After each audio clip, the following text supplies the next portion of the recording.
Mbahaye ikaze ku kiganiro cy'uyu munsi. Uyu munsi tugiye kuganira kuri filime ya biciye bigacika cyangwa se kuri seri ya biciye bigacika. Iyo seri nayindi bayita The Oval. The Oval iyi ni seri ya televiziyo yo muri Amerika bita Bet cyangwa se magambo arambuye ni Black Entertainment muri sinema. Ubwo ni filime ya TV series, ahubwo izi filime berekana ratings zayo uburyo ziba zaragiye zikunda bakoresheje inyenyeri premiere igisohoka. Naho dusanga ko episode za nyuma za season ya mbere zarebwe hafi na 2.9 kuri Black Entertainment. Javon Johnson nka Richard Harrison, tugasangamo Tosha Story nka Nancy Harrison n'abandi benshi. Ubundi iyi filime yanditswe, iyoborwa kandi igenzurwa n'umuntu umwe ari wita Zateye.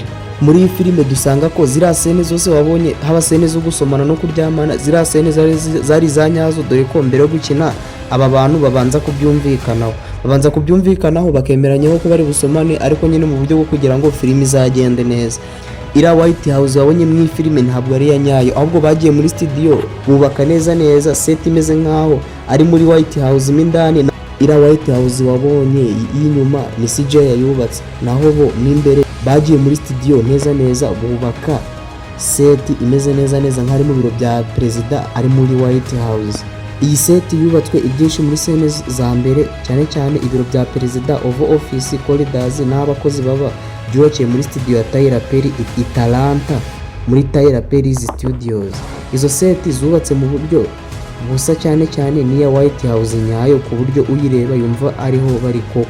Ubundi muri iyi filime nta CGI nyinshi yakoreshejwe. Muri iyi filime ubundi CGI yakoreshejwe ahantu herekana inyubako ya White House cyangwa se kongeramo ibintu nk'ikirere, umutekano cyangwa ubunini bw'inyubako, ariko ntabwo CGI ariyo yibanze kuri set nyazo, nizo zikoreshwa cyane. Ubundi mu gihe cyo gukora iyi filime hakenewe cyane buri umwe yashoboraga kuba yarakoresheje imyenda iri hagati ya 80 n'ijana 50 muri seasons zose zigiye zitandukanye. Umuntu umwe muri iyi seri yabaga ageneye nk'imyenda 80 cyangwa imyenda ijana 50, ariko nyine ku bakinnyi b'ingenzi.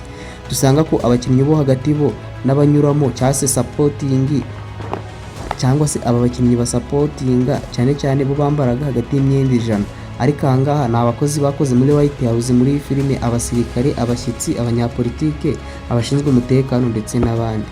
Ariko mu buryo bwo kwestimatinga dusanga ko kuva kuri season ya mbere kugeza kuzakurikiyeho bambaye hagati y'imyenda 300 n'imyenda 500. Bivuga ngo imyenda myinshi